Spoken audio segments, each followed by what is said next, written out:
The following program is brought to you by Rogers Anyplace TV. Enjoy exclusive content for free. Visit RogersAnyplaceTV.com.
Good evening.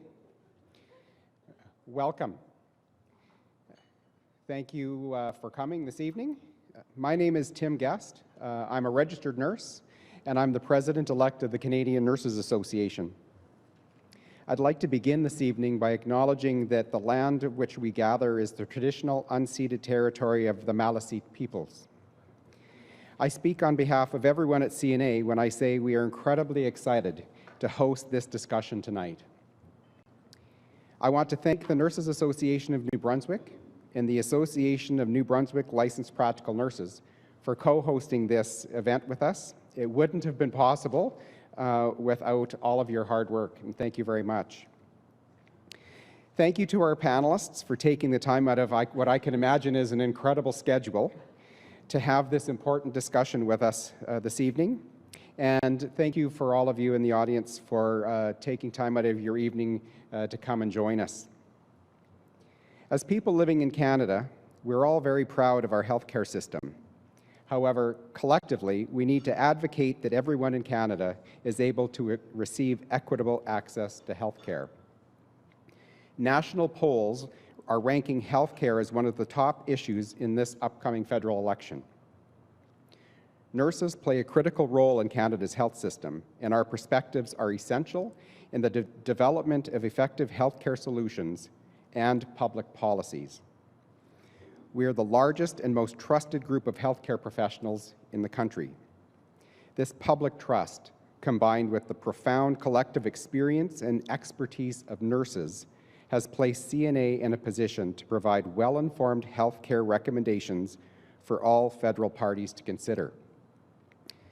CNA's 4 recommendations are: number 1, improved support for caregivers. Number 2, that Canada adopt and implement a universal single-payer pharmacare program that is sustainable and evidence-based. Number 3, that investments be made into technological innovations to improve access to care. And number 4, that strategies be implemented that prevent and reduce the negative effects of climate change, increase health research and public education, and provide stable long-term funding to the health sector that addresses the effects of climate change.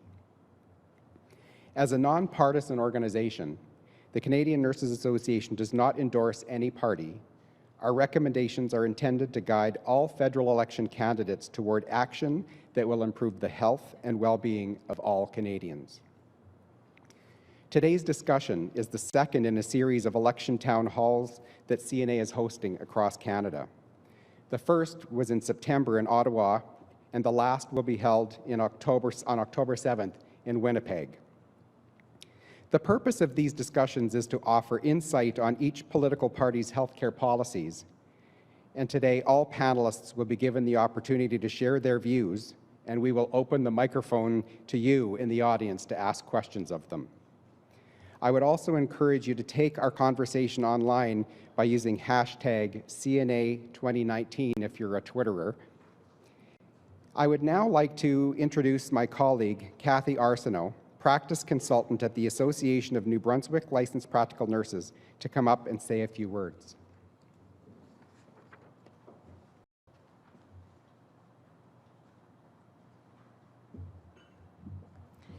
Thank you, Tim. I'm very happy to be here tonight. The Association of New Brunswick Licensed Practical Nurses is a professional regulatory body for practical nurses, and we represent approximately 3,700 LPNs in New Brunswick.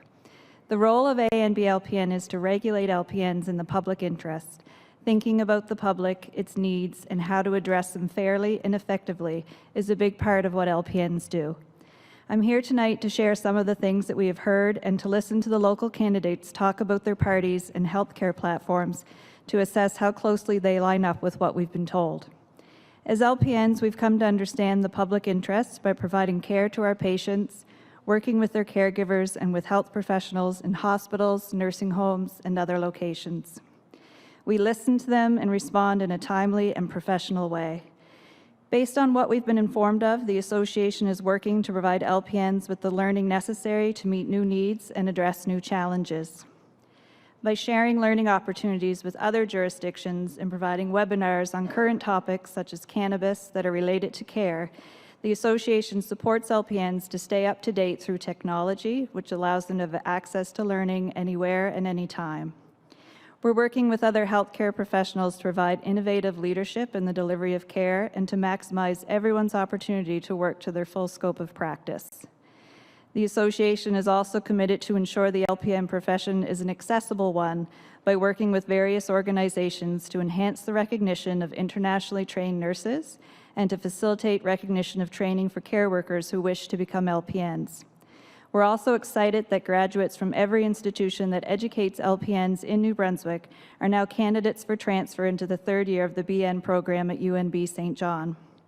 LPNs recognize that beyond nurses, there's a large group of Canadians who are providing care to their friends and loved ones. We listen to these caregivers and recognize the tremendous role that they're playing and the impact providing care can have on them. That's why we support changes to the caregiver tax credit, as well as other measures that the government can take to value their efforts and ensure they stay healthy and well. Valued and supported caregivers, LPNs, and nurses overall are in the public interest. That's why I'm here tonight, making sure that the candidates hear what my members and I have heard so that they can fully understand what's in the public interest when it comes to health care. So I'd like to take the opportunity to introduce you to Maureen Wallace, President of NANB, and to welcome her to the stage.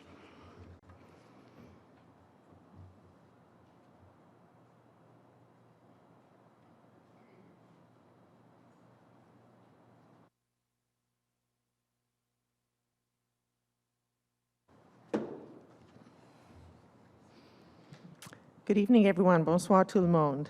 Kathy, thank you for the kind introduction. I would like to acknowledge Tim Guest and the Canadian Nurses Association for hosting tonight's town hall, Better Access to Healthcare, as well as to thank the candidates for taking the time out of campaigning to discuss important health policies leading up to the October 21st federal election. And as I saw the four of you sitting there, I thought, I guess you could be out knocking on doors this evening in the rain. I'm hoping this might be a little upgrade. The candidates will be individually introduced a little bit later. La IEC diffuse de l'information pour voir à ce que le public et nos collègues de la profession infirmière soient mieux informés sur ce que vous et votre parti avez l'intention de faire pour améliorer les soins de santé au pays. As president of the largest group of health professionals in New Brunswick, representing 8,600 registered nurses and nurse practitioners, we know the importance of working closely with the provincial government to ensure safe, competent care in the public's interest and value the collaboration required at all levels, recognizing the integral role the federal government plays in our healthcare system, a role that requires immediate action, strategic funding investments, and most importantly, innovative solutions to protect and sustain our healthcare system into the future. CNA's evidence-informed, healthy public policy platform aligns closely with NANB's priorities. Healthcare continues to be among the top 3 issues important to Canadians, placing access to affordable healthcare at the forefront of discussions, especially for vulnerable populations, our youth, our seniors, those who are living in poverty, those who are homeless, and those who are suffering from mental health issues and addictions. New Brunswick has the most aged population in Canada, which presents both challenges and opportunities.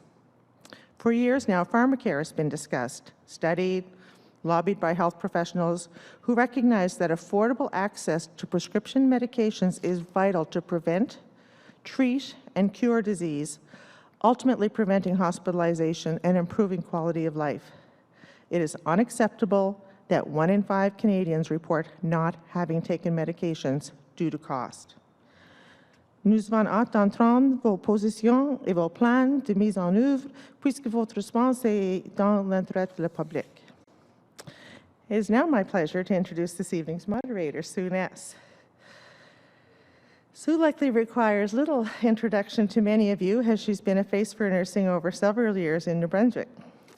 Sue and I are actually nursing classmates, proud alumni of UNB's Faculty of Nursing's class of 1978. Rah. Sue, probably, if she could kick me under the table, she probably would. Sue has worked in many, I assessed how far away I was first. Sue has worked in many vital roles in her very illustrious career, in my opinion.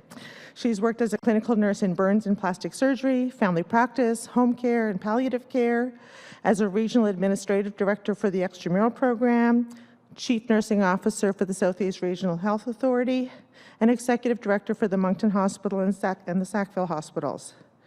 Sue was also president of NANB from 2005 till 2007. She continues to consult in nursing and remains active in the evolution and progress of our profession. Welcome, Sue.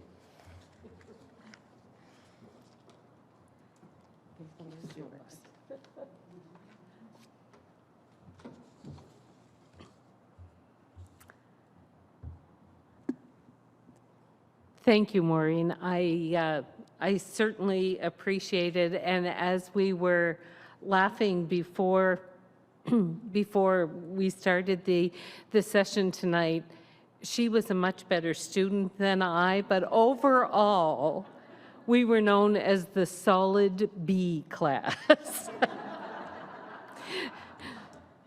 But we sure did have a lot of fun. So thank you for your kind introduction, Maureen. Well, time is slipping away. And the 2019 election campaign is well underway, and Canadians will elect a new parliament on October 21st. Tonight, I am truly honored to moderate this town hall on better access to health care, hosted by the Canadian Nurses Association. We've invited all of the major party federal candidates from the electoral district of Fredericton, and I would like to introduce them. Jenica Atwin, the Green Party of Canada. Matt DeCourcy, the Liberal Party of Canada. Andrea Johnson, the Conservative Party of Canada. And Mackenzie Thomason, the New Democratic Party of Canada. We thank them for being here tonight and participating on this topic that is of such great importance to Canadians and the voters of Fredericton. Tonight's format is simple. This is meant to be information sharing. It's meant for dialogue and debate. As Tim mentioned, it's divided into 3 issue areas, all under the overarching theme of healthcare: support for caregivers and innovation, affordable access to prescription medication, and the connection between climate change and health. Each theme will be opened by a short, high-level overview of the topic and by an expert, and provide some context to the conversation. I will then ask each of the candidates to give remarks on the theme in 2 minutes or less. Good luck to you. Following this, we will have time, however, for a 10-minute Q&A between myself and the candidates. I will ask a question, and each candidate will then have up to a minute to respond. So you got the rules okay? After we have conducted our 3 topic themes, I will open the floor to the audience as well for some free-flowing Q&A sessions. I do ask that you keep your questions to be related to healthcare and the discussions held.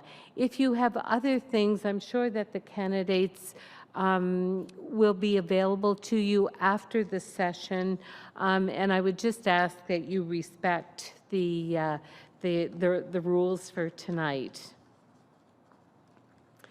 Before we do begin the session, I would just remind you, you can certainly ask anything or make any comments in either language, and Jesse back there, who's so helpful, if you need a translator, feel free to go back and get one.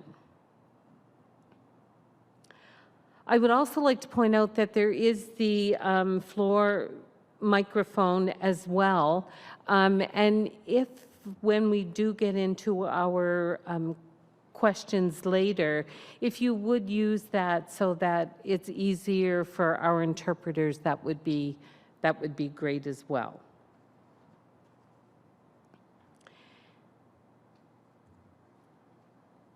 So I want to now just give the candidates a little profile and provide you with a little background on their involvement and expertise.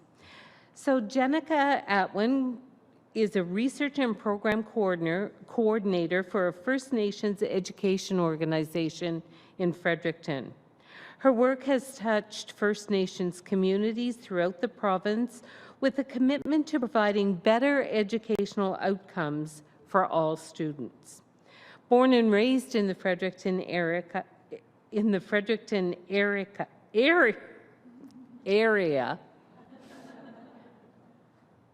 that's a tongue twister, believe it or not. Jenica received her formal education at the University of New Brunswick with a master's degree in critical studies in education and a bachelor's degree in Canadian history and political science. Jenica was a candidate in the 2018 New Brunswick provincial election, and her interests focus on Indigenous rights, environmental stewardship, renewable energy, small business growth, criminal justice reforms, tax reforms, immigration, military, and veteran supports. A lofty list indeed. Next, I'd like to introduce Matt DeCourcy.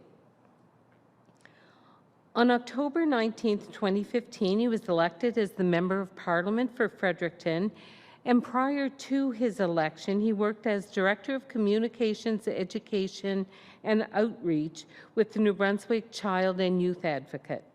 Matt established and directed the International Summer Course on the Rights of the Child and UNICEF Rights Respecting Schools in New Brunswick.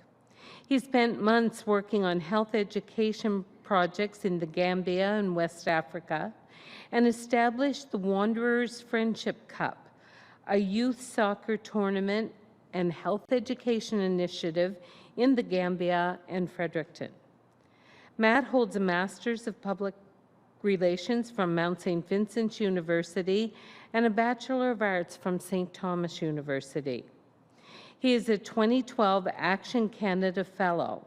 Matt has volunteered as Director of the Fredericton YMCA, President of the STU Alumni Association, Board Member with the Children's International Summer Village Fredericton Branch, and Provincial Coordinator of the Canadian Commission for UNESCO Youth Advisory Group. Thank you, Matt, for all your work in that as well. And Andrea Johnson. Andrea has been an international business/economic development consultant with over 20 years of sales operations and marketing practical expertise. Andrea has worked with Fortune 500 companies throughout her career from various sectors such as e-health, social media, e-learning, manufacturing, and aerospace and defense. From 2010 to 2017, she worked with organizations looking to expand their market presence and physical footprint. She has presented to various C-level groups from all regions, including Canada, USA, UK, and Europe. Andrea currently resides in Fredericton, where she has pushed for and successfully argued legislative tax changes and has closed some of the largest deals for the New Brunswick economy.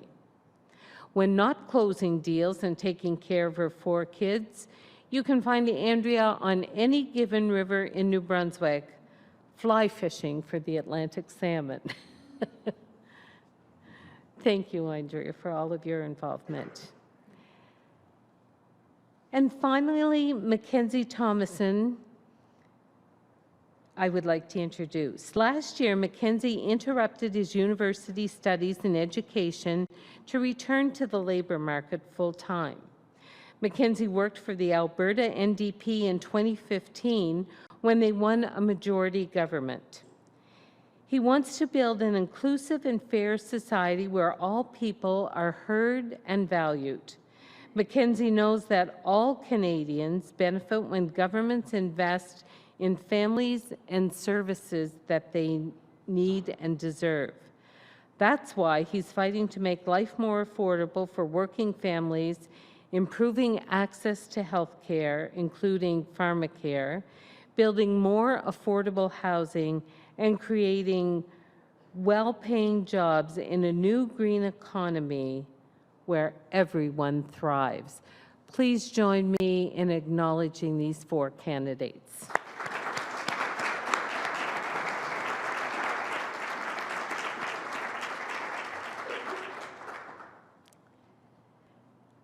I would like to introduce our first expert, a very busy expert, I might add, Jody Hall, who is going to talk to us about caregiver support and innovation. I'd just like to give you a little background on Jody as well. She's the Executive Director of the New Brunswick Association of Nursing Homes and currently serves as the President of Canadian Association of Long-Term Care and President of the New Brunswick Continuing Care Safety Association and co-chair of the Collaborative for Healthy Aging Care, which works to create a shared conversation among stakeholders on the aging experience in New Brunswick. In the 5 years prior to becoming the Executive Director of NBANH, Jody was the Director of Operations for that organization. She served as the Director of Education and Practice with New Brunswick Licensed Practical Nurse Association and Administrator of Orchard View Long-Term Care prior to beginning her work with NBANH. Please join me in welcoming Jody.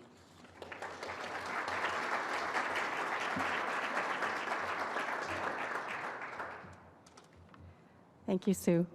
Good evening, bonsoir. Over the next decade, New Brunswick will continue to experience a demographic transition, with 25% of the population being over the age of 65 by the year 2030. With this, we know that we can expect more people to experience health conditions more commonly affect older adults, such as dementia and frailty. As these conditions advance, more supports are needed to ensure that activities of daily living for affected individuals allow them to age in place for as long as possible. Through various research initiatives, we know that people want to remain in their home and in their community to live their best possible life. Informal caregivers, who often are family and friends, are currently playing a significant role in giving these necessary supports and are an invisible pillar to the health and long-term care system. In New Brunswick, there are 4,760 nursing home beds, and if we don't change our current model, we know significantly more beds will be needed for the future. The nursing home model in New Brunswick has remained relatively unchanged since the 60s and 70s, but we have an innovative vision that would allow for the evolution of nursing homes to act as a support hub for seniors in the community and for those who care for them. This could include people living in the community coming to the nursing home for care and support, but it could also include the nursing home mobile care team providing regular care to residents living in their own home.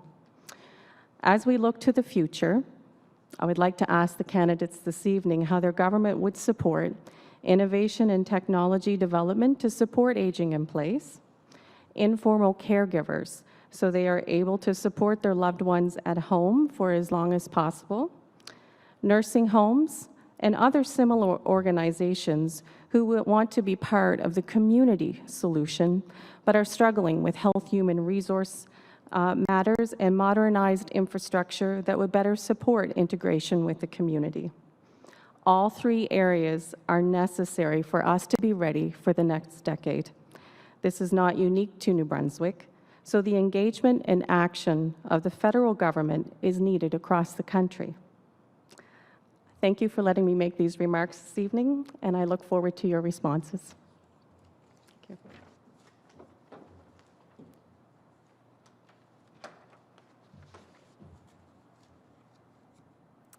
Jody, thank you so much for your insightful comments and your challenge to the candidates to speak to this. So, Danica, would you like to start and have 2 minutes for responding to that?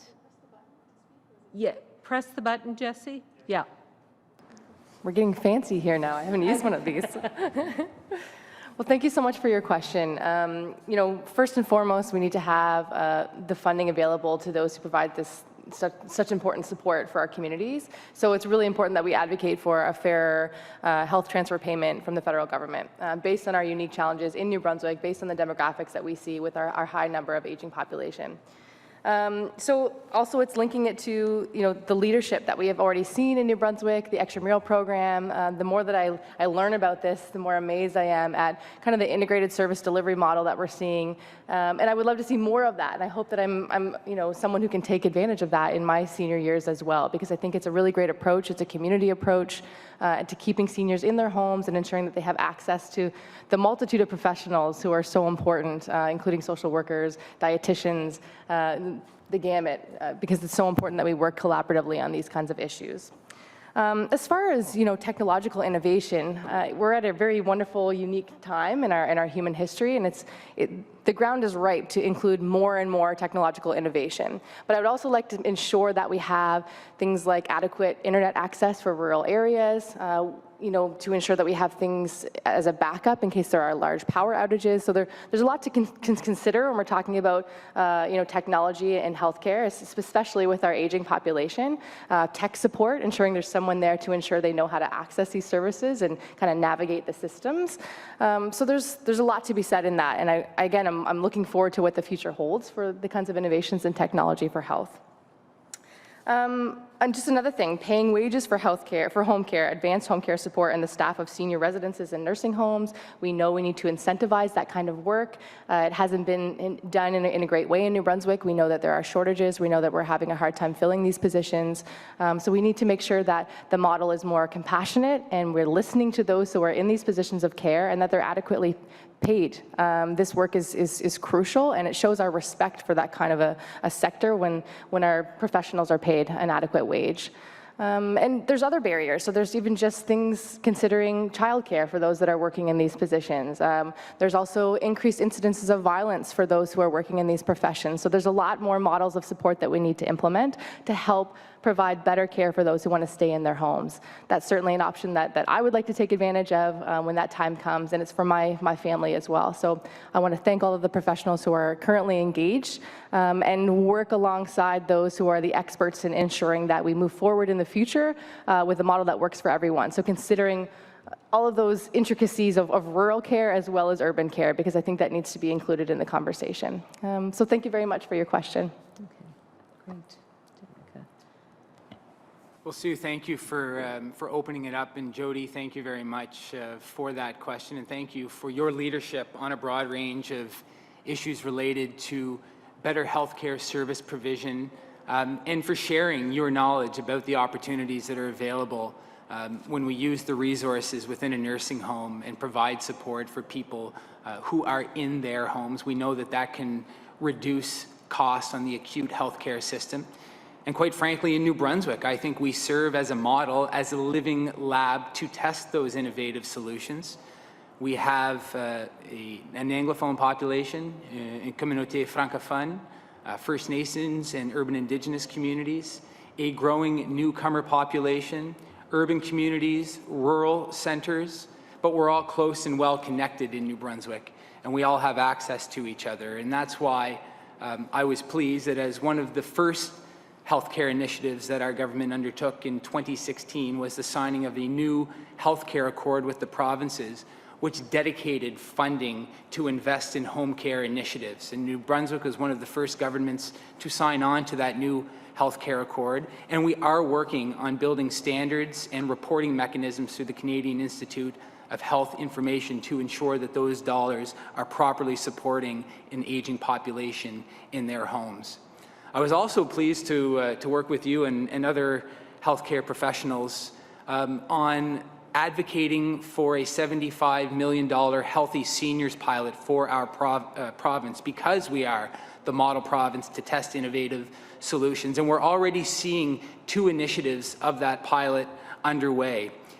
The Nursing Home Without Walls initiative that is doing just what you described, taking the resources of a nursing home and deploying them into the households of seniors. And it's as easy as checking up on people to ensure that they have some social interaction and making sure that they are well, to providing the type of primary care that many folks who are aging need. We are also as a second project as part of that pilot initiative, using virtual reality in occupational therapy and rehabilitation and physiotherapy for seniors. And the York Care Centre, where the Age Well Innovation Hub exists, also funded by the federal government, is one of the institutions that is leading in that regard. So I think we have a lot to offer to the rest of Canada in the way that we innovate here in New Brunswick.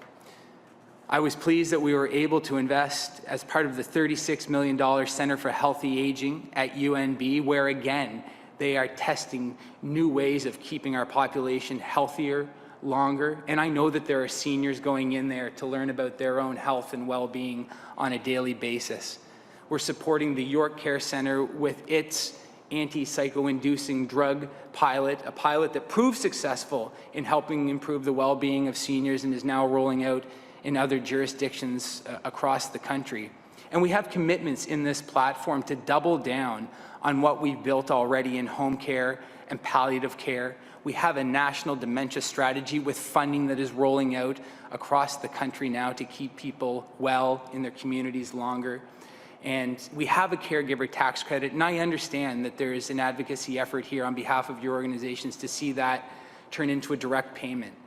And what I would submit is that we've demonstrated as a government, when good ideas are presented to us, we act on them. Things like the Canada Child Benefit have replaced tax credits that you apply for. We are now direct enrolling people into old age security and the guaranteed income supplement because advocacy organizations asked for them. So I would be fully in support of presenting the evidence on how such a credit can be more beneficial if there is a direct payment and a direct enrollment option for the caregivers, who will be so important as we better deploy our resources into the homes where seniors live. Thank you, Matt. Andrea. Hi, thank you, Jody, for your comments and your questions. You know, I do believe that provinces like New Brunswick are not getting the federal support to provide the range of services for health and social that seniors and our families need. You know, New Brunswick is different in the fact that, you know, we are higher than the national average of population of aging Canadians. And so, you know, our seniors make up 1/5 of our population, but it's 1/2 of our health spend. So, you know, we understand that the health community here would like to see a 5% top up to the health transfer program. We are committed to a minimum of 3%. And we know that's not enough. And we know that, you know, here provincially, the Premier Higgs has called for 5% increase. And I am fully prepared to work with the Premier and advocate for more health funding in New Brunswick. That is, you know, our informal caregivers, as you mentioned, they are the invisible pillar. And I feel that they have been the missing piece of a lot of these conversations. From a technological standpoint, you know, we are advancing at a very fast pace. Innovation thrives when researchers and entrepreneurs have access to a robust network of collaborators. You know, I have spent the last 10 years in the IT sector, and I've actually worked personally on patient portal pilots, working with individuals with diabetes, working with First Nations communities that don't have through the virtual care pilots. It's something that I can't believe that we're not farther advanced on.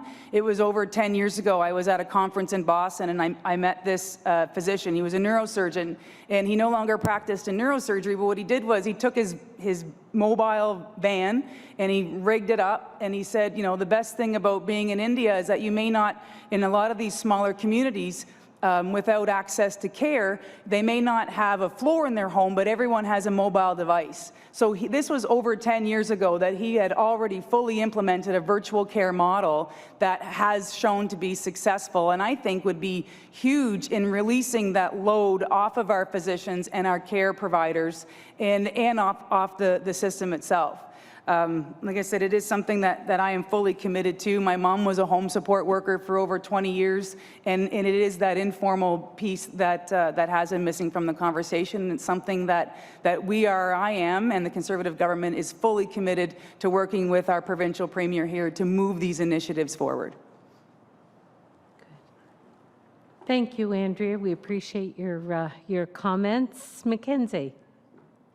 I have my timer here, so I will try not to go Okay. over. I want to thank you very much for having me here today. I'm very proud to represent the NDP, who has a very strong history in advocating for advancements in healthcare, from Tommy Douglas in Saskatchewan, implementing the first universal healthcare system in the country. And moving forward, I think it's equally important to recognize that we need to keep listening to our healthcare workers and to our healthcare representatives and to the people who are experiencing these healthcare challenges head on. And I think it's really important to note that the next steps as far as a universal pharmacare and making sure that people have the financial burden lifted to direct those funds to another system where they may feel that they can stay in their homes longer. So I am very much for a aging in place model. My grandparents, my grandmother's 70, my grandfather's 74. Thank goodness they are both very healthy. They have their health. But they're thinking, in the future, in the next 10, 15 years, they may need extra health requirements to get them through the day. And I think when talking to them, what they would like to see is a system where they can go into a residence and where it's treated almost like an apartment. And when they need more care, that care is provided for them within the same building. After somebody works for 60 years, they shouldn't have to worry about moving from place to place when their healthcare needs arise. But as well, if they would choose to stay within their home, that also needs to be an option that is equally as accessible for them. And I think making sure that the funds are there from the federal government and that federal and provincial jurisdictions work together, as health is a provincial jurisdiction, making sure that the federal government is working with and not against provincial jurisdictions to ensure that anyone who wants to stay at home can, and anyone who wants to go to an aging in place system has that opportunity as well. So I want to thank you again very much for having me, and I look forward to further questions. Thank you. Thank you, Mackenzie, and thank you all for your very insightful remarks around healthcare. I have to tell you, as a former extramural nurse, I do want to pick up on the whole informal caregiver piece. Informal caregivers as what we, how we can best support families to help with that, that care at home for the aging population. And of course, we can't break the bank doing that. And I think we all recognize that as well. So I wonder if you could just briefly, and anybody can jump in, and I ask you to be brief in your comments, to talk specifically about how to best use informal caregivers appropriately without overburdening them as well. So, Matt, do you want to start this time?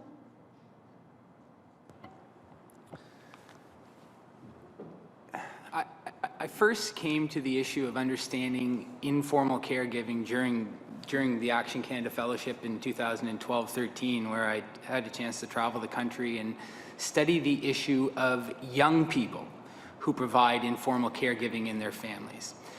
When we think about a caregiver, I would assume many of us would first think of an adult son or daughter providing care to an elderly mother or father. But there are many young people under the age of 18 in this country and in countries around the world who are also providing informal caregiving for family members. And it could be anything from administering medication to providing social support and interaction to doing the actual work of running a household, like paying bills. And when you have newcomer families as well, you'll find that many of the young people are the ones to first adopt the language here in this country, whether English or Francais, and they are the ones who are navigating the system, and that includes the healthcare system for their parents and their grandparents. So we still have a lot of work to do in the policy arena to figure out how to honor in an appropriate way the informal caregiving work that young people do. Now, where it relates to adult caregivers, we've introduced the caregiver benefit. And again, I understand that there's advocacy from the Canadian Nurses Association to see that tax credit administered as a direct payment. And like I said in my previous answer, we have demonstrated where there is good evidence to suggest that that is the best way to support people who need that sort of support. We have moved in that direction. Again, working within the Canada Revenue Agency to ensure that seniors are directly enrolled into the pension benefits to which they are entitled, so that hundreds of thousands of them are not left out, as has been the case for years.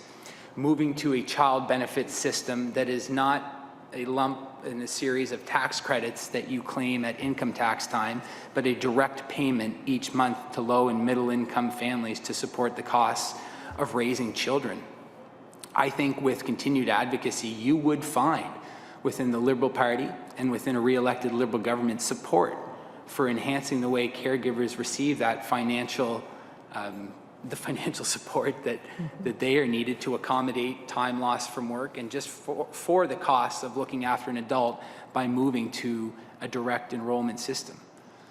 And I would be happy to work with those who have expertise on this issue to see such a thing be considered and potentially move forward with. Okay. Very briefly, do any of the other candidates have a comment on the question? Sure. So it's really about building a community around innovation and allowing those people to have a voice and to be part of the problem-solving model. And I think a lot about where you spoke about burnout and being overburdened, and that really stuck with me. And there's actually, so one of our many visits to seniors' homes or our manors, we talked with someone who was very passionate about providing, and it's kind of a new business opportunity in her mind, was to have an hour or two of activities that would be, you would schedule an appointment and someone could go there, and it could just be some time for the in-home caregivers to have a little bit of a break. So I think there's just, I was really intrigued by that innovation, and I was really supportive in her endeavors, and I hope that that comes to fruition, because I think we need more models like that that are, very compassionate about the issue, very in touch with what's going on, and understand that sometimes the caregivers need a break as well. Yeah. So it's just about that extra support. It's really about a holistic approach, because it's a really important job, and we know that burnout exists, and so I just think that if we in that way and we can really support some of those innovations, it might be a great opportunity to see new models for people to have a little bit of a break, because they so deserve it. Yeah, that's great. Any further comments that will add to the discussion? Well, I mean, for me, it's, we know that they are without the informal caregiver, then our system, our healthcare system collapses. That they do bear the brunt of that load. The 33% of caregivers actually take advantage of that credit. So for me, it would be advocating for more education and more communication around that benefit to make sure that more people are aware of it, they're taking advantage of it, because the last thing you want to do is, as Jenica said, burnout is big in that.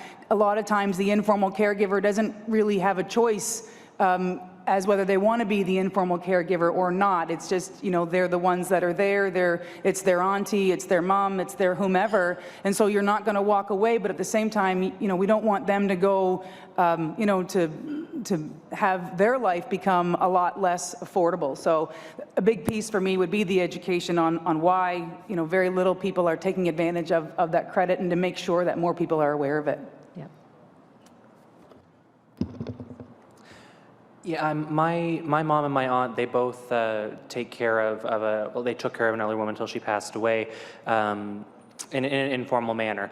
Now, I think that for some people, I like Andrea said, it can facilitate not possibly having a choice. And I think that ensuring that informal caregivers are doing it not because they have to, and ensuring that they can go to other means of home care to ensure that they're not getting burnt out, because like Jenica said, it is a major issue. In some cases, they're keeping care of 2 households. And I mean, it's just sustainable for a long period of time for some people, especially if they have to work to provide for that other household. So I think making sure that if you are choosing to be an informal caregiver, that is absolutely sustained through a tax credit or a lump sum payment from the federal government, and ensuring that that if you are choosing to go outside of your own family, of your own home for care, that is also something that is not overburdening you and your family and your household. Great, thank you. And very briefly, just a couple of comments. One is, I'm sure Jody'd support me in saying that boredom and loneliness of that group are huge issues. And from a policy perspective, I really and truly feel that does need to be addressed in whatever the new system could look like. And I think, and Jenica, I think it was you that made this point. We have to have good internet access across the board if we are going to be innovative in some of these programs and some of these services that we could provide. In the interest of time, unless somebody has something burning that they just have to jump up and speak to, we will move on to the second. Matt?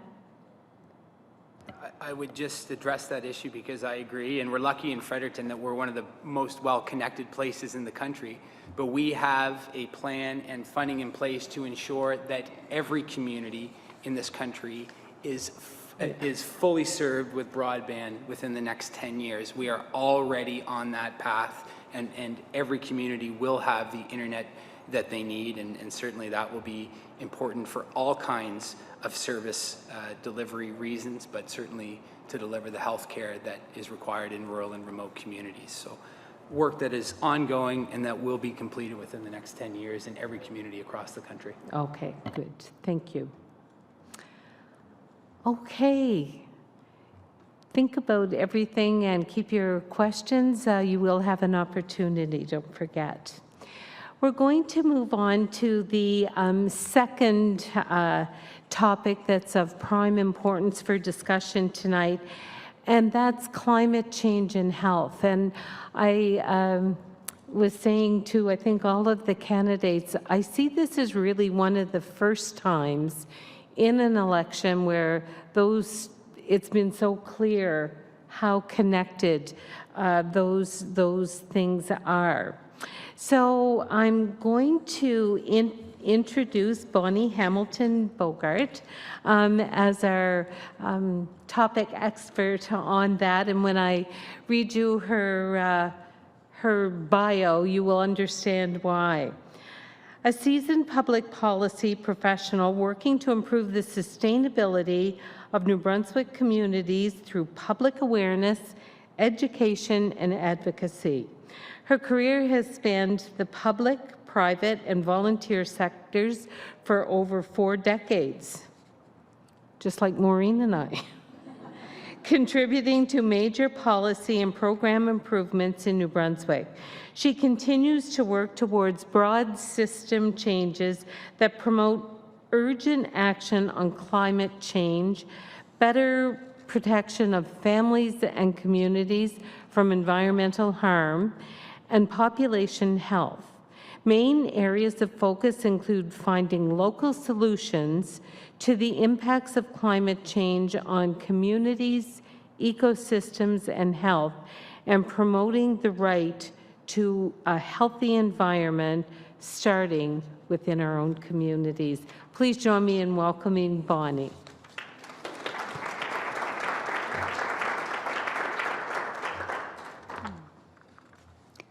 Thank you. Thank you to the Canadian Nurses Association for hosting this forum as well. And I have a third thank you, and that is because for many years, the Canadian Nurses Association has provided strong national leadership on the issues of climate change and environmental health. So thank you for that. I'm here today to introduce this topic, climate change and health, and I happen to be the grandmother of 12 wonderful grandchildren. So this topic is, while it's a difficult one, it's very close to my heart. We've heard a lot lately about what climate change is doing to the world, thanks to a certain Greta Thunberg, but I'd like to talk about what it's doing to this province. There are 4 major climate change impacts that we're dealing with right here and right now.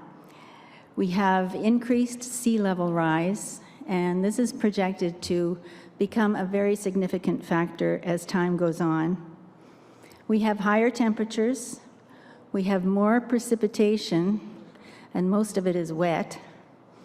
We have more severe storms, and more of them. And all of this brings major impacts to communities and ecosystems and individuals. Think about ticks and mosquitoes carrying Lyme disease and West Nile virus that are now moving into the province. Toxic blue-green algae and E. coli. More flooding and higher water levels. And all the damage that's been happening to our natural infrastructure, things like our shorelines, our waterways, and our forests. And along with that goes coastal erosion and erosion of shorelines and even erosion of farmland, sedimentation of our waterways, damage to trees, plants, and wildlife habitats. We know that our province has spent millions of dollars, and the federal government has spent millions of dollars in damage repairs to public infrastructure. We've had the electrical grid, sewage treatment plants and lagoons, septic systems, roads, emergency access routes, and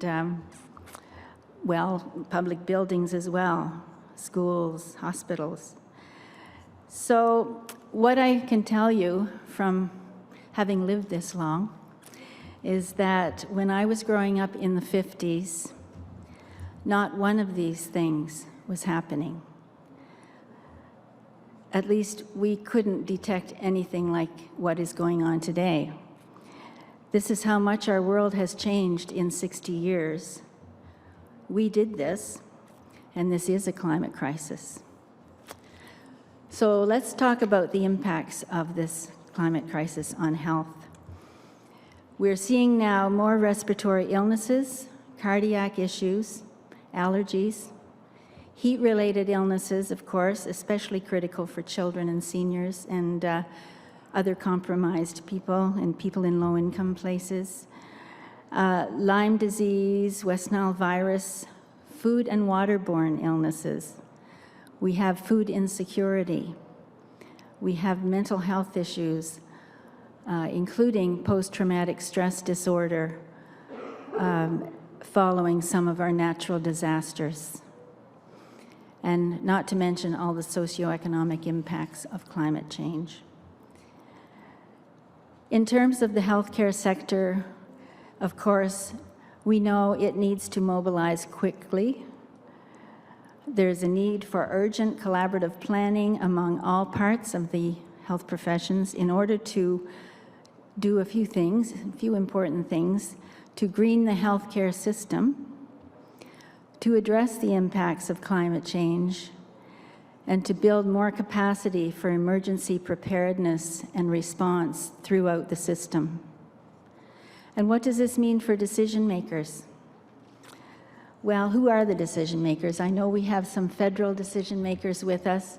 We have some health bodies and their governing health professional bodies and some of their governing people here.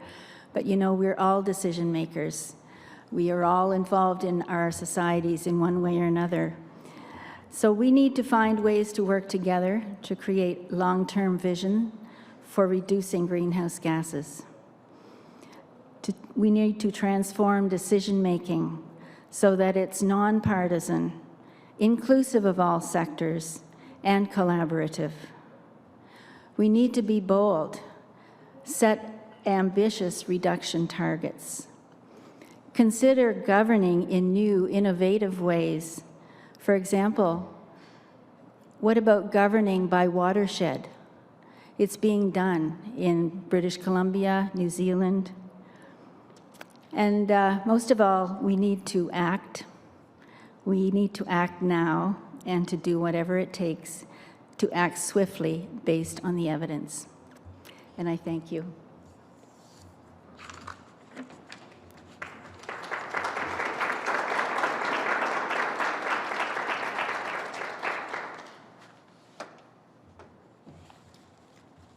Well, if that doesn't keep you up tonight, I'm not sure what will.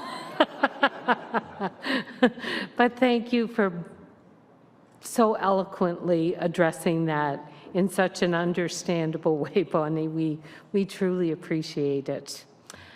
Okay, maybe now I'll start at the other end of the table, and Mackenzie, ask you if you could address some of Bonnie's comments and your thoughts. Yeah, so I think it's very important to acknowledge the fact that we have a lot of not only direct causes of health, we have a lot of indirect impacts on health from climate change, and it's in the rise in temperatures, which leads to more hospitalizations when we have severe heat waves in the summer. It's in when we have hurricanes in September in Halifax that can put people in the hospital. So climate change is not saying, you know, the climate change is directly causing necessarily, and it can, but it's also making sure that we recognize the indirect impacts as well, which you did a very good job at expressing. And making sure that we fight climate change is, and the climate crisis in itself is the most important thing any government can do as it trickles down to other aspects of our society. And in regards to this question, it puts an undue burden on healthcare workers, on the healthcare system itself, and on vulnerable populations such as seniors. I deliver papers to a woman who's 86 years old, and she told me just after we had that huge heat wave in July, she said, "This is the hottest summer I can remember," and there were times, like, she has a heart condition, and there were many times where she was concerned for her health because of the heat. And you know, it can be the same for precipitation and for storms as well. So fighting climate change is not only necessary to save the planet, and I don't like saying save the planet because the planet will be fine no matter what. It's to save us. We need a very tempered, a very balanced ecosystem to survive. Without humans, the world will bounce back. It's not saving the planet, it is making sure that we can exist in it. And tackling climate change is going to reduce the impact on our health system, especially in New Brunswick, where we do have a aging population for people who are going to have more health risks associated with that. So it is definitely a high priority of the NDP government, of an MDP government, to fight climate change and to address all the implications that come with that. Good, thank you. Andrea? Great question. The Conservative Party does have a comprehensive environmental plan, and developing technology is a great thing to invest in. Our environmental plan contains more than 50 measures, and the Conservative government will support innovation and a central hub that will allow people across Canada to connect with one another more easily and break down the silos that can hamper innovation. We do believe in a green technology, not in taxes, and making life more affordable for all Canadians. The biggest thing, I think, from a climate change perspective is accountability. And, you know, as Canadians, we absolutely need to be more accountable as individuals. We are polluting, I think the numbers are 6 times faster as Canadians. So the accountability needs to come back home, I think, as individuals. To me, you know, it is more of an accountability perspective than it is a partisan issue. with that said, we do need to have a government in place that can work with these other countries, that can build relationships with these other countries that are doing the polluting, because if we do not get the biggest polluters on board and on the bus, then we will all be under the bus. So to me, it's about accountability and it's about innovation as it relates to our environment plan. Thank you. Okay, good. Thank you, Andrea. Matt. Bonnie, thank you for laying out the situation, and thank you for all your work over the years. I recall working together on the development of an environmental Bill of Rights for children when we were talking about children's rights and advocacy in my previous life. You talked about the effects of climate change and what they do to people's health, the anxiety and the depression that is caused, that a lot of young people are faced with due to the prospects of climate change, the vector-borne diseases that we are seeing more and more prominently because of the changing climate, as well as as well as the heat that has caused many hospitalizations, like Mackenzie spoke about, and we saw that this summer in places right across this country, particularly in Quebec. We have moved forward on a $70 billion climate change plan that is taking specific action on things that will help improve air quality and help reduce some of the incidents of health-related challenges that we see. Phasing out coal cleans the air, and we are on track in this country to phase out coal by 2030. Ontario has already phased out coal, and what do we see? We see emissions are down below 2005 levels in Ontario. We are regulating methane emissions. Methane is about 70% more toxic to the air than CO2. So as we reduce methane emissions, the air is cleaner. We have a clean fuel standard so that the fuel that we use in our cars is cleaner and less polluting. And we have a price on pollution in this country now, which is proven to be the most cost-effective and efficient way to get less of what we don't want, which is pollution, and more of what we do want is clean air. Our plan has 50 measures that encompass the most ambitious plan that any government in Canadian history has undertaken to tackle climate change. And we have more work to do, and our platform is committing to planting 2 billion trees in this country. And we know trees are good for capturing CO2. We are going to continue with our efforts in conserving land and marine ecosystems. When we came into government, 1% of our marine ecosystem was protected. Today we're at 14%. We'll be at 17% next year. We're committed to getting to 25% by 2025 and 30% for both land and marine ecosystems by the year 2030. That is good for clean air and better health outcomes for our population. And I was pleased this morning to listen to Louise Como on CBC, and Louise is an expert here locally on environmental issues, rate both the Green platform and the Liberal platform as B+ as it relates to tackling climate change. She rated the NDP platform as a B- and the Conservative platform as an F. We have a serious plan to tackle climate change in a way that moves the dial, curbs our emissions, and helps us meet our Paris climate targets. Thank you, Matt. Jenica. I have to say, I find it so encouraging and fascinating that we're kind of debating whose climate plans are better, because that's a great point to be at in Canadian history. So thank you all for making that a priority, and hopefully we'll see some movement no matter which government goes into power on October 21st. So just thank you, and I'm very encouraged by that future for my children as well as the 7 generations to come. So that's just a really great point to kind of start out on. But I think specifically to your question about how it impacts our health and how we need to look at the health risks that are associated.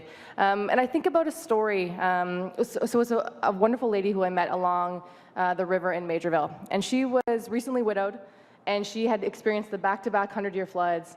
And she has a chronic illness, and she has mobility issues, and it was just kind of compounding. And this kind of eco-anxiety that she was feeling because of what's going to happen in the spring. And is anyone going to come and check on me? And who's going to take care of my property? And who's going to help me out with, the repairs and accessing navigating the government system to access the funding? So she was very much very anxious, and she talked a lot about, depression that she's been experiencing as well. So these are very real things that are happening on the ground, and we're seeing more and more of it. So there's a hopelessness for the future that I really hope to counteract. Again, I'm very optimistic about the future and the opportunities that are presented to us.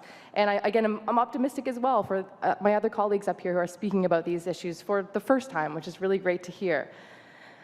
So a green government would specifically reorient Health Canada's mandate towards issues of climate change. We know that this needs an all-hands-on-deck approach, and we need to make sure that it's prioritized in that way. So that's a really important part of our platform, and it talks to health risks as well as the climate issue. So again, we're talking about things like that we want to encourage medical associations as well to train their healthcare professionals to follow that mandate, to really look into the specifics of, the climate change risks that they're facing. So understand things like food insecurity that comes, surviving extreme heat was mentioned, living without electricity for a week, we talked about that as well, recovering from extreme storms, as well as the vector-borne diseases, mold. These things are just going to compound unless we really have an all-hands-on-deck approach, a warlike mobilization for what's happening in our country and globally.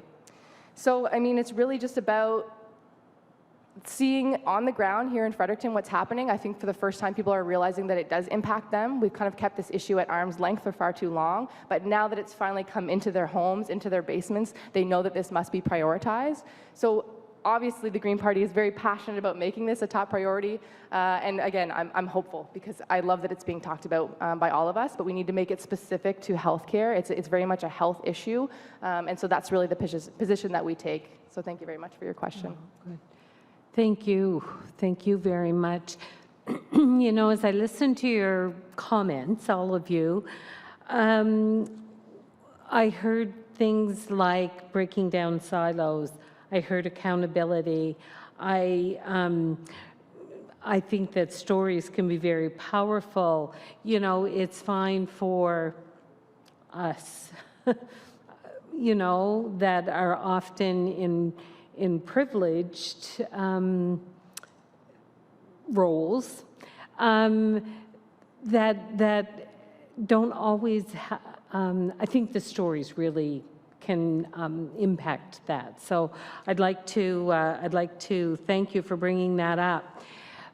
But I think we also need to know as an electorate specifically how can the health system and the environmental departments collaborate.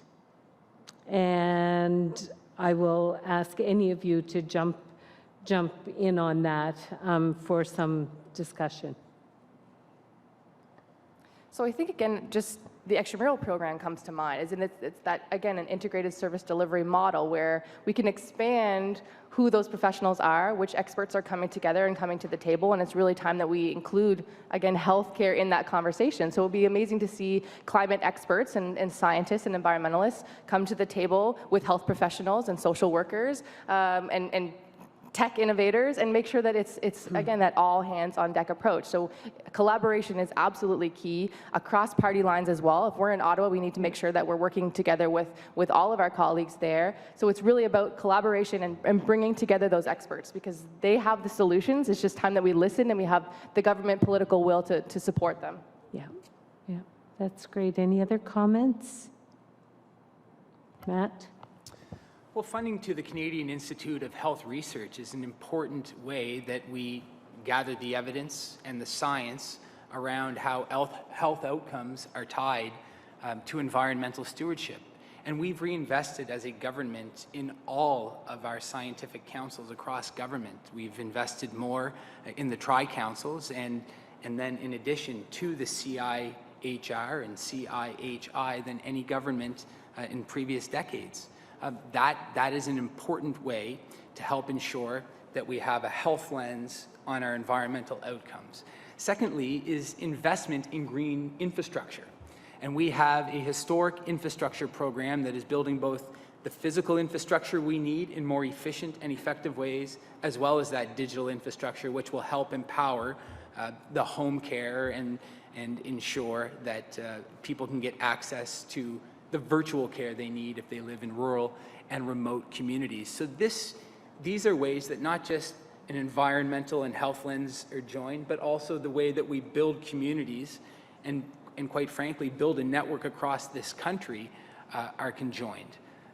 And what I would submit is that as a government, we have already taken significant steps to move the ball forward in both reducing emissions, in advancing opportunities for innovative healthcare solutions, and in building the types of infrastructure that will be resilient to a changing climate and will also help us mitigate the impacts that CO2 and other methane and other emissions cause, the damages that they cause to our environment. So we're already moving forward in an integrated approach, and the more research that we invest in will help dictate where we make investments that can help us be greener and healthier.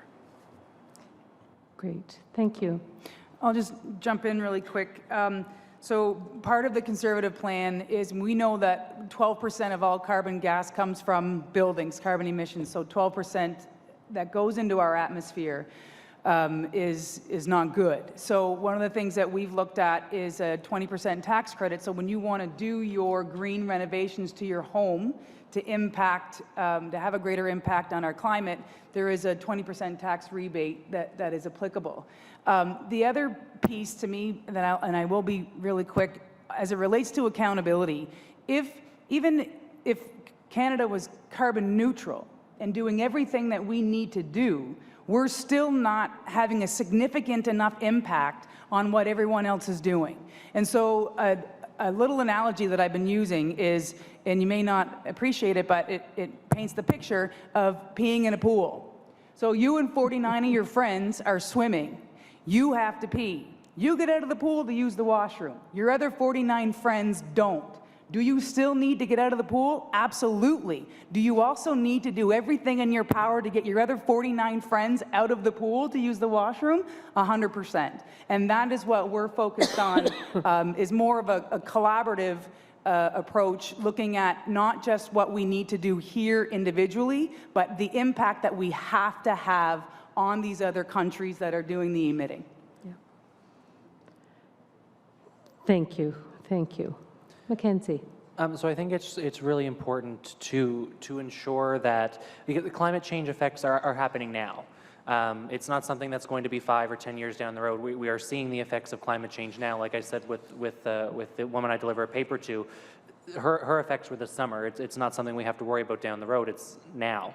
And I think ensuring that there's adequate funding for both the Departments of Environment and of Health to coordinate on ways to mitigate that increase in the health needs, focused on the most high-risk areas and the most high-risk populations. So areas with high senior citizen rates, areas with a high young population. I mean, lower than 3 people who are already at risk, newcomers to Canada who may not know how to seek that medical attention if they need it. So I think a great way to invest in both those departments is ensuring that we stop, and this is something the NDP has put forward, is that we stop investing in fossil fuel infrastructure projects, and that we stop any and all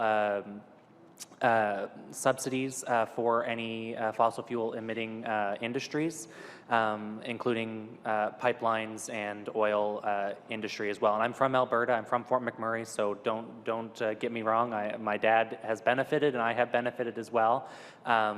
But you know, it's about putting people first. It's about making sure that there are funds available so that these departments can do the job they need to do, and that they can focus on making sure that the people who need the help are getting it, and making sure that we take our resources and funnel them in a way that is going to aid the most people the most efficiently. And like I said, that comes from stopping subsidies for fossil fuel industries and not buying pipelines. Okay. Great comments from all of our candidates. Thank you very much. One yes or no answer. Will you commit to an all-party collaborative approach to the climate crisis if you were to be elected? Jenica wants to be first to the button. Yes. Thank you. Absolutely, and Just to elaborate briefly, we did work with Parliament to try and declare a climate emergency in the House of Commons, and 4 of the parties in the House of Commons did agree that we needed to declare this an emergency and take the next steps on our plan to deal with it. Okay, great. Yes. Great. Thank you, Andrea. Mackenzie? Yes. Great. You It's something heard you it hear here so first. seldom from politicians, just a yes or no answer. I know.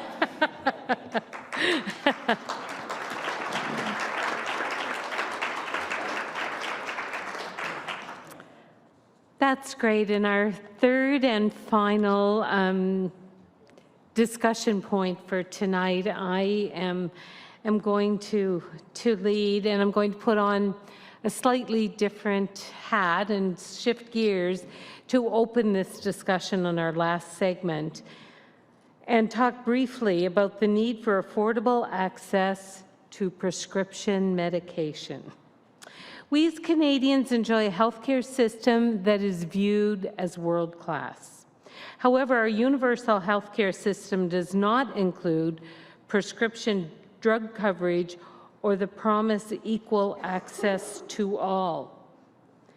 We may enter the hospital or the healthcare provider's office with equal access to healthcare, but we don't go home with the same prospects for a healthier future because prescription drug coverage varies greatly from person to person and from province to province.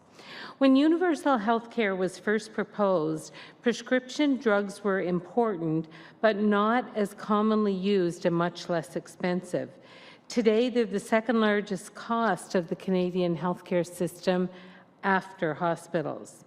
Even though many Canadians do have some form of coverage, Canada relies on a patchwork of over 100 public prescription drug plans and over 100,000 private plans.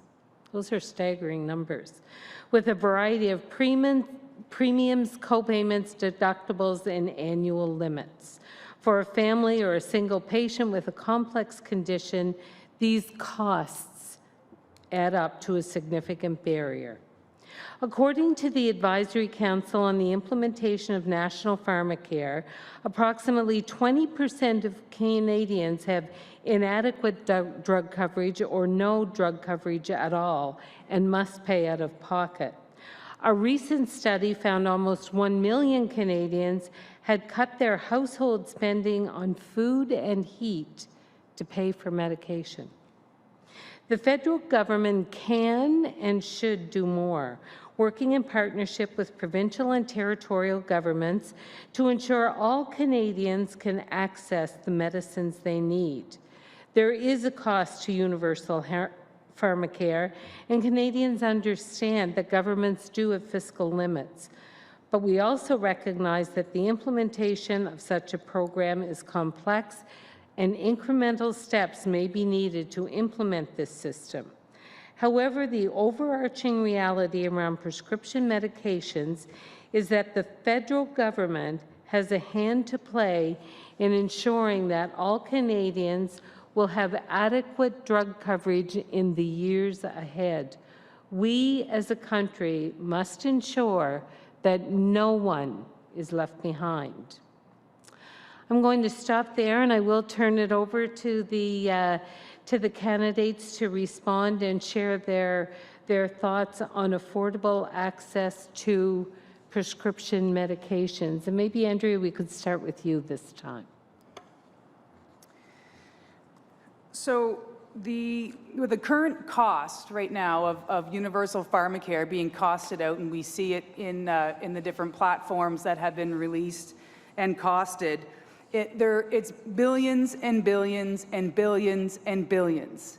With a Conservative government, what our focus is to make sure that those that cannot afford it, that do not currently have access to a drug plan through their employer or through whatever association, if they do not have access to affordable medication, then that's where the government plays a role. You know, you mentioned that 20% currently Canadians do not have access to to their medications. That's the 20% that we need to make sure have access.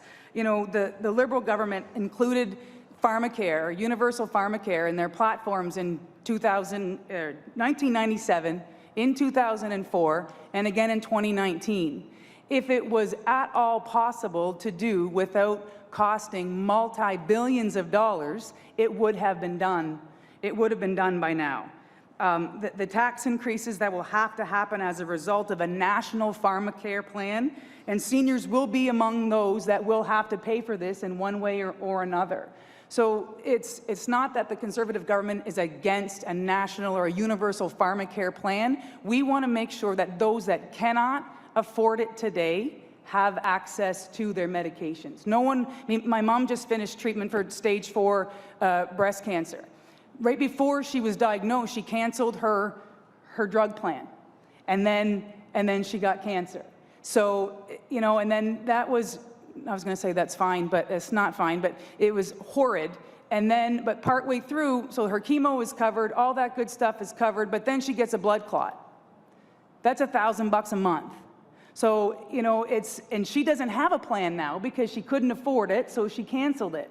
So now she has to decide to make a decision between, do I pay this $1,000 a month to not die of a blood clot, or what else has to give?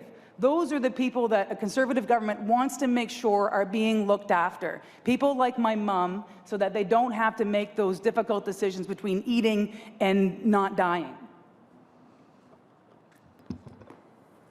Pretty profound decision. Yep. Mackenzie. So I'm very proud to say that the NDP does have a plan for universal pharmacare, period, end of discussion. If you are in need of a medication, you can get it. Now, as far as the cost, it's like you said, we don't delude ourselves. It is going to cost money. But it's like you said, there's thousands of a patchwork of plans and co-payments and private insurers that are causing the inflated costs to our system. So it's important to note that a universal pharmacare plan is going to take away a lot of the cost of administration. So it's going to simplify and streamline that effect. And it's really important to note that, I mean, there's some people who, while they may technically be in the category of being able to afford it, I look at people like my little cousin. She's going into 8th grade this year. She's in 8th grade, and she has diabetes. It was something she was born with. Nothing she could do about it. She's very healthy. My goodness, she plays every sport going. And, you know, she has diabetes. She eats very well. It was nothing that she could have done. And the amount of cost that is incurred by my aunt, who up until recently was a single mother, is staggering. And it's important to note that this is burdening a lot of people from pursuing other things in their lives and making that choice between food and medication, or heat and medication. And I believe, and the NDP believes, that no one should ever have to make the choice between surviving and food, or between surviving and heat. And it's very important to me personally, and very important to my party, that we invest in people in this way and make sure that they have medications that they need. And we see it as a natural progression to the evolution of our national healthcare system, or our universal healthcare system, and that somebody who needs medication should be able to get it. End of story. Full stop. Great, thank you. Jenica. So Greens have also talked for some time about a national single-payer pharmacare system. Then we're still talking about it. It's in our platform once again, and we've costed it out to be between $27 and $31 billion. It is a cost, but we are willing to absorb that, and doing it by cutting fossil fuel subsidies, going after tax havens, and closing corporate tax loopholes. So there is a way to finance this all-important program, and there. Again, you mentioned, Mackenzie, about the problem with the multi-tier system is there's administration costs as well, so that has to be built into that.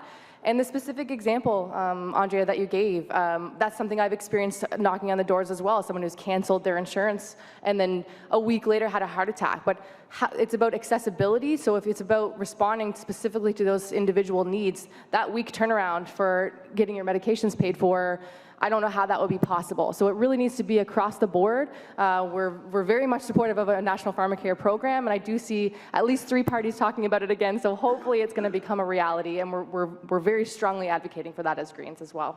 Thank you. Great, thank you. And Matt? The key to implementing a universal pharmacare system is the billions of dollars in long-term savings to the acute healthcare system, to our social safety net, and to our public safety and criminal justice systems, not to mention the administration costs that we save when we move forward with the next steps. And the Liberal Party is not just talking about it, we are already moving forward with the implementation of a universal pharmacare system to be the last pillar of our national Medicare system right across this country. We already joined the Pan-Canadian Pharmaceutical Alliance to negotiate better prices for public drug plans. We established an advisory council on the implementation of national pharmacare led by Dr. Eric Hoskins. We established a Canada Drug Agency to negotiate better drug prices, which will help lower costs of prescription drugs by $3 billion in the coming years. We established a national formulary to ensure that there is consistency and availability right across the country. And we took one of the biggest steps in 30 years in lowering drug prices by enhancing the powers of the Patented Medicines Pricing Review Board to make sure that prescription drugs were more affordable and available right across the country. And yes, we are moving forward and we will negotiate. And it is a complex negotiation that we have to undertake with provincial governments, territorial governments, and with Indigenous leadership across this country to implement the next step in universal pharmacare. But I can tell you there's no one issue that I have seen galvanize our caucus more than this issue over the last 2 years, and we have advocates for ensuring that we move forward with this negotiation and this implementation process if a Liberal government is re-elected. There is a timeline to this. People might forget that Medicare took 10 years to get fully implemented across this country. Now, I think we can do it faster because we've already taken significant steps to get there. But it will take provincial governments who want to play ball with us on this, and I'm going to need, if I have the opportunity to represent this community after October 21st, the support of these organizations, these associations, and your advocacy groups to help a Liberal government, if re-elected, work with provinces and territories and Indigenous leadership to help get this accomplished. Great comments again from all of the candidates. I don't want to go too much into. I want the audience to have some time to ask some questions.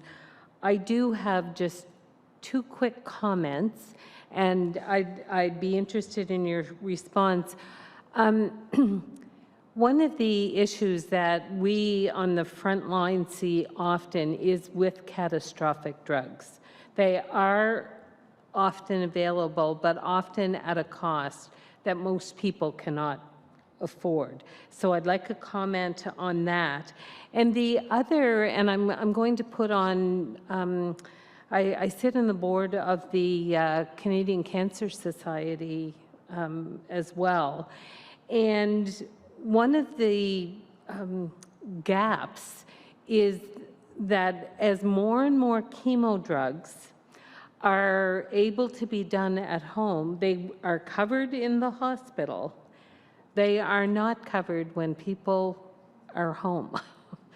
And that's a very significant issue when you see advertisements that say 1 out of 2 of us will experience cancer sometime in our life.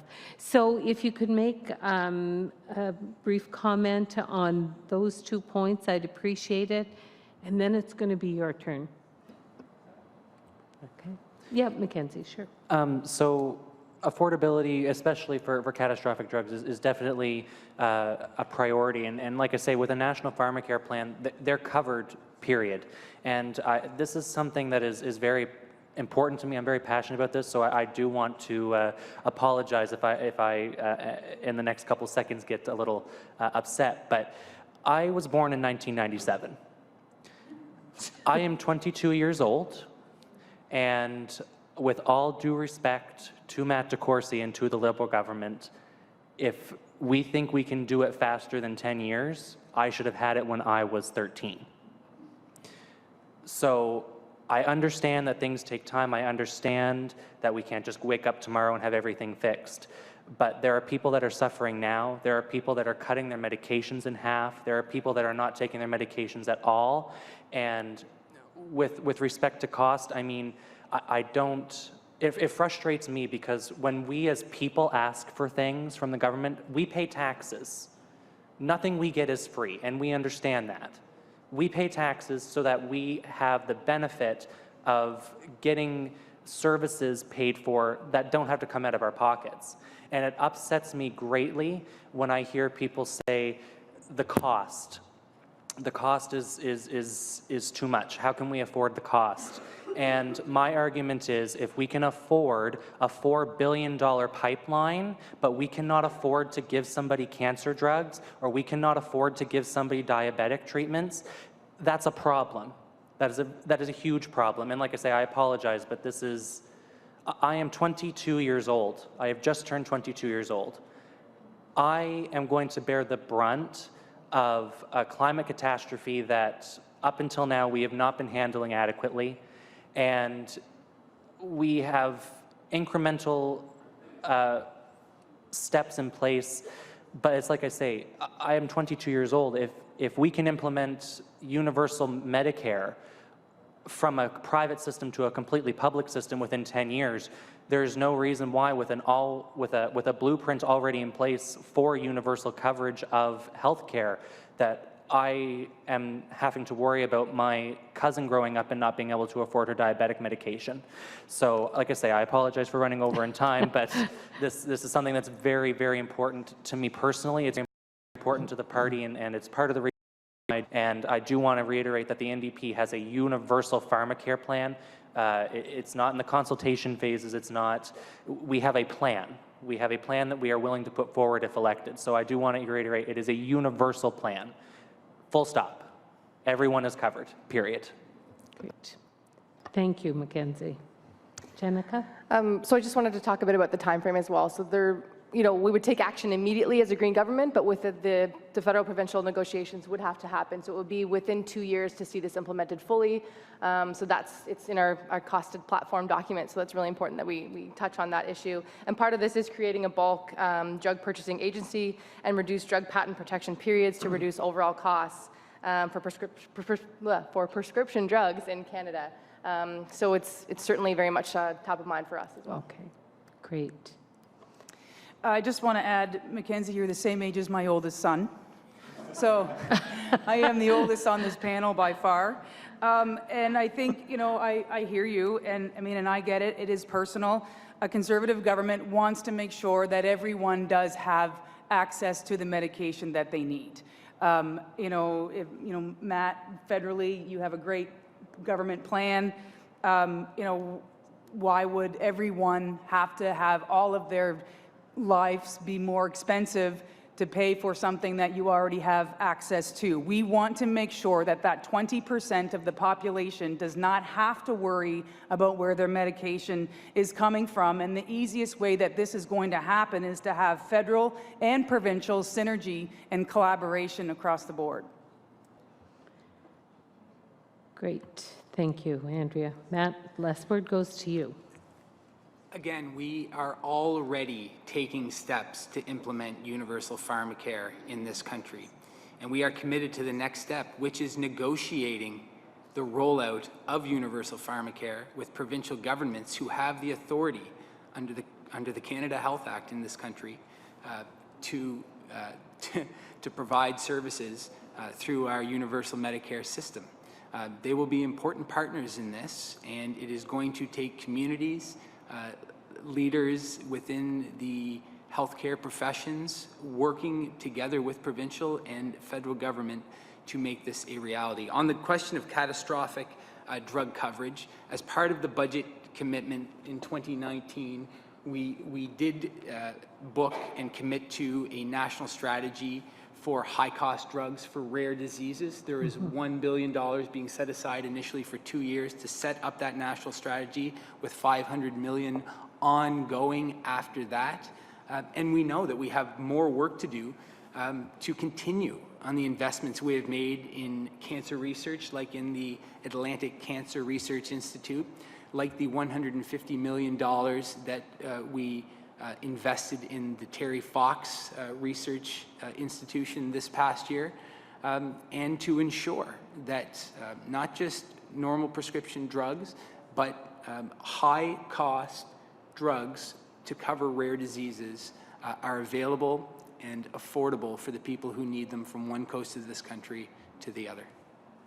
Great, Thank you. I think that you've all spoken to exactly how complex this issue can be, so thank you for that. Now it's your turn. I'd like to invite anybody up to the podium that might have a comment, a question. This is such an opportunity with these 4 candidates here. So please come to the microphone and give us your thoughts.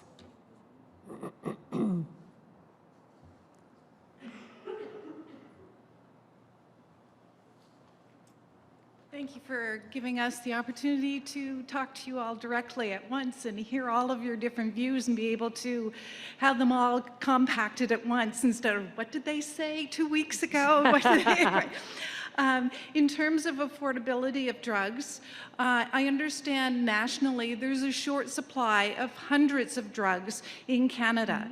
There is a big push from the United States. Various states have passed laws that have enabled them to come into Canada and buy our drugs at a reduced rate. Where we're already in a short supply, where we have in a number of these drugs short supply, where we have people who cannot afford to get their medications, how is our government, how do your parties planning to address that issue of keeping the drugs that the Canadians need in Canada? Great point. Okay. I've spoken to my colleague in Moncton, Jeanette Petitpas-Taylor, our health minister, and she, and I've heard the Prime Minister say publicly, will ensure that there is an adequate and safe supply of the drugs that Canadians need, despite this push of Americans coming across the border. So we're fortunate to have a health minister federally here in New Brunswick who understands the acute needs of this region and help to push federally on our healthcare system. And she has assured me, and she has assured Canadians publicly, that we will safeguard the supply of drugs and medicine for Canadians. Thank you, Matt. Any other comments from any of the candidates? I just wanted to add that that issue recently came to my attention, and it has raised a lot of alarms. So it's great to hear that there are already steps being taken, but it certainly have to be committed to protecting our supply, especially if we're talking about universalizing our pharmacare system, because we have to ensure that the medications that we're, saying are accessible are actually, in supply. So it's a very important issue. So thank you so much for bringing it to our attention. And yes, Conservative. We have talked about this as well, and it is not, I mean, we do believe primarily right across the board in looking after our Canadians here first, and that will always be a priority for Conservative government. Thank you very much for your question. So yeah, it's sad to see that Americans need to do this in the first place, and I want to start with that. They are suffering with higher drug prices than we are, and I do hope that they get their situation figured out. But in the meantime, having a shortage in Canada is not an option. I understand that people are suffering in the States, but I would never want to risk. Our system is set up in a way that protects all Canadians. It's set up in a way that services all Canadians. And I find it slightly frustrating that, just because another country, if we didn't want to pay high prices for milk, it would not be appropriate for us to say, oh, well, you can go to England and buy as much milk as you want. Like, it doesn't work for anything else. So I don't know why it would work for pharmaceuticals. And part of the plan with a national pharmacare plan is ensuring that the companies that are producing these are producing them and keeping them in Canada for Canadian use. So making sure that shortages are reduced by making sure shortages are reduced by ensuring that there is a public drug manufacturer, a public drug council that is ensuring the purchase and distribution of pharmaceuticals, and that can set what I guess would equate to tariffs, I guess, or barring them from leaving the country. You know, it's one thing to come into the country, but it's another thing to take them out. So while states may have legislated the ability for Americans to come and get the drugs, I think Canada needs to legislate the inability for them to leave the country, which is something that is within our control. We can't go to California or Vermont and say, you know, you can't come to Canada, but we can go and say, once you're here, you have to go back with what you came in with. You can't take pharmaceuticals from Canada, especially the ones that we're short on. So taking control of what we can and saying that once you come here, that's fine, you're more than welcome, but you are not allowed to take medicines that we have in short supply. Thank you for bringing that point up. Next question. Yeah. Yes, absolutely. Thank you for coming to the microphone. It really is better for the interpreters. Yes. So good evening, and thank you very much again to the candidates for bringing their points of view, and very much thank you to the Canadian Nurses Association and all the provincial partners. It's always a great opportunity to talk about something very important to all of us, and I'm here to talk about a vector-borne illness. One of the consequences of climate change, Lyme disease. Lyme disease is on the rise. It's on the rise in New Brunswick and on the rise in Canada. Since Lyme disease became a reportable disease in the year 2009, there's been a 14-fold increase across Canada. The number of endemic areas in New Brunswick has increased from 0 to 8. And by 2050, all of the province will be endemic for Lyme disease. A research study that was published just last October, using data sets from the province of New Brunswick, showed that only 3 to 4% of Lyme disease cases are being detected. And this information is generalizable across Canada. So, due to the public Canada's lines. Tens of Lyme, but our economy and to the healthcare system. So I realize, or we realize, that healthcare is a provincial responsibility, but the federal government has a key leadership role to play to set the tone and to send a message to the provinces. And our own provinces follows whatever the Public Health Agency of Canada says. They frequently refer to that agency. So my question, and some of you have already heard my question, at a former setting. So I'd like to know what your party's specific plans are, including actions and timetables for implementation for better protecting Canadians by ensuring they receive proper care for Lyme and associated diseases in Canada. Well, starting with New Brunswick. Thank you. Thank you so much. So I'd just like to start by, following up on your point about leadership. So Elizabeth May has actually brought this issue to the attention of Canadians as well. It's something that's been discussed with our provincial leader as well, David Kuhn. He's been a major supporter of New Brunswickers who are battling this illness. It can be a very terrifying experience to find out you're diagnosed and then to navigate the government system to figure out you can't actually access the care you need to go to the United States. It's, one of my former teachers, actually, she was recently diagnosed with Lyme disease, and she has come to speak with me about it, and it's very emotional, and we have to ensure we do better, especially as it's related to climate change. These risks are only going to increase, as you talked about. So this has to be something that becomes a priority.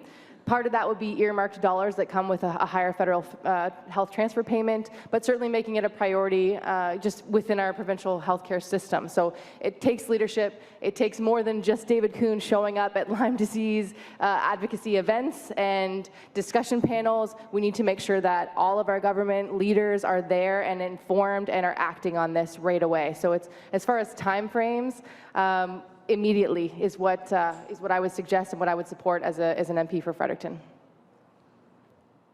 Thank you, Jenica. Any, Mackenzie?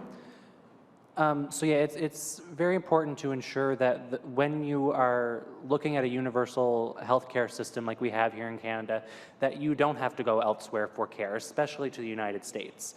And fixing that is going to require us revamping our way of doing business in our healthcare system. So we need to make sure that funding is going towards research, and that you mentioned that healthcare is a provincial issue, but there's a lot of resources that come from the federal government that go to research and development of many different forms of drugs for many different illnesses and many different forms of detection for many different illnesses. So I think it's important to note that this problem could very, very well be solved with just refocusing our effort on prevention and on diagnosis, because it's cheaper to prevent a disease than it is to treat a disease. And it's cheaper to detect a disease early than it is to detect a disease late and again have to treat it more aggressively. So I think we really have to focus on, and the NDP is focused on this, and I am as well, on making sure that we have a preventative system and making sure that we focus on preventative care and primary care. And especially with the rise of global temperatures and the risk of climate change and the climate crisis itself, those issues that we used to be able to say, we're Canada, we're very lucky, we don't have, we don't have any poisonous animals per se. I always went to that when I was younger. Very few poisonous animals, I should say. But when the climate changes and when the heat, when the southern part of Canada becomes warmer, then you get those instances where diseases that we were prohibited from because of our cooler temperatures are now coming in. So I think we do really have to restructure our how we specifically fund research and development of detection methods and of prevention methods, like I say, because it is cheaper to prevent something than it is to treat it afterwards. So the NDP and myself are very focused on that. Thank you. I grew up in Harvey, and I have a close family member that has Lyme disease, and to be honest, I could probably list off of my graduating class of 52 people, probably 12 that I know right now from Harvey that have Lyme disease. And this, and it's insane. There is always room to do better. We have to do better as it relates to Lyme disease, as it relates to a lot of these rare diseases, and doing better. In order to do better, there needs to be better relationships because it is a provincial issue. There needs to be better relationships between our provincial and our federal governments. That needs to happen. When we are dealing with something as serious as this, there isn't any room for people to not get along. There needs to be, that's primarily what becomes a huge barrier when we're looking at solving even the smallest of issues. And so, there's room to do better. We have to do better.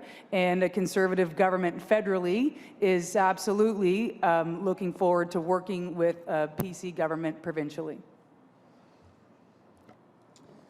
Well, thanks once again, Janet, for bringing this issue to the fore. I would agree on this matter. There is still a significant amount of work to do cross-jurisdictionally and with the medical professionals who are the ones who need to diagnose and treat this disease.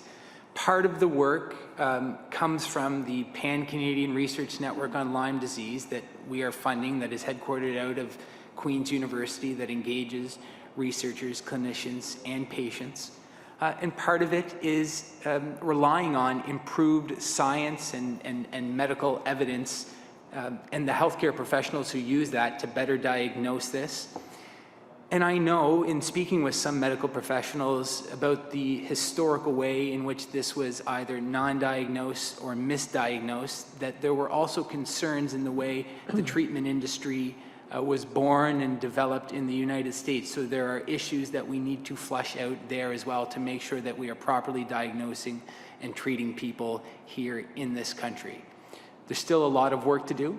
And I agree with my colleagues as well that addressing climate change in a meaningful way with specific initiatives that are meant to fight back against the creep-in of vector-borne diseases and other infectious diseases that are caused because of climate change is a part of the equation as well. We've taken some significant steps, and there is a significant amount of more work to do.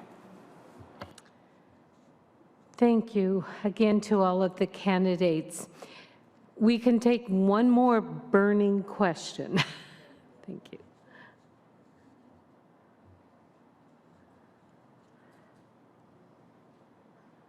I'll be brief. Oh, listen, it's not you I'm worried about. Although I can be loquacious. Thank you for bringing that up about the Lyme disease. I have a friend that has it right now, and she is like suffered unbelievably on it. Very good. Yeah, no, it's damn serious. I just want to quote Blair Feltmate. And I don't know if you're familiar with Blair Feltmate. He's one of Canada's top climatologists. He's at the University of Waterloo, and he was on CBC on the 23rd of July. And I took notes on what he had to say, and I called later and talked to him, and I took the notes and typed them up and sent them to my friends. And he pointed out that Canada produces 1.6% of the world's CO2, and we absorb 2.3%. So we're an actual carbon sink here, okay? He pointed out that this idea of planting 1 billion trees is 4 steps beyond ludicrous, because where trees can be planted, they exist. He said it's just window dressing, essentially. Now, the other thing is that they have mentioned that how the Prime Minister... Fiber and that protein and that extra nutrition in with it too. But yeah, pumpkin and chocolate is like... Yeah, it's a good combination. That's a really good combination. I should have brought a piece of paper and a pen. I was gonna say you are going to share a recipe for this with us, right? That we can put up in the blog post that goes with this. It's not my recipe, but it's one that I found that is really good, and you can play around with it too. So like whereas the recipe might call for walnuts, if you're sending it to school, add some pumpkin seeds to it, or sunflower seeds, or even slip some hemp seeds into that, and you can really play around with it. And I think that that's kind of where it all comes down to, is when you're gonna make a dessert, but you need to kind of jam as much nutrition in it as you can, you got to hide it in there so the kids don't quite see it. So if it means adding an extra cup of dark chocolate chips, then go for it. Yeah it's better than preservatives or whatever else, right? It's better than like a can of whatever that they're taking, or like a pouch or a packet, you know what I mean? You know what's in it, you've done it, and get them involved. If they don't like pumpkin seeds, don't put them in. Maybe they like cranberries, maybe they like some other types of dried cranberries fruit, right? And you can do that with cookies too, breakfast cookies, right? And the base of a breakfast cookie is just oats and banana, and if you're not egg free, you can throw an egg in it too. But then get your kid involved. What do they like? Get them to pick the ingredients, and then they're making it with you. And, I think kids like that. They like to kind of... They do, yeah, definitely. Get involved, and they can go to school and they can brag, I made these. Yeah. But you're not getting any. Yeah.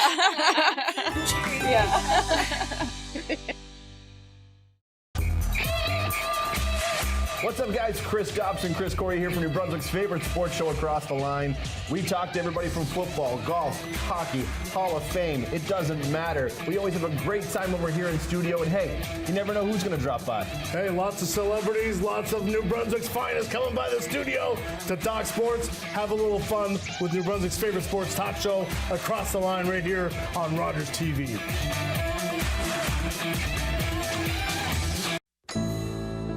I'm not stupid. I wouldn't drink and drive. She relies on me. They're counting on me. I'd never put them in danger.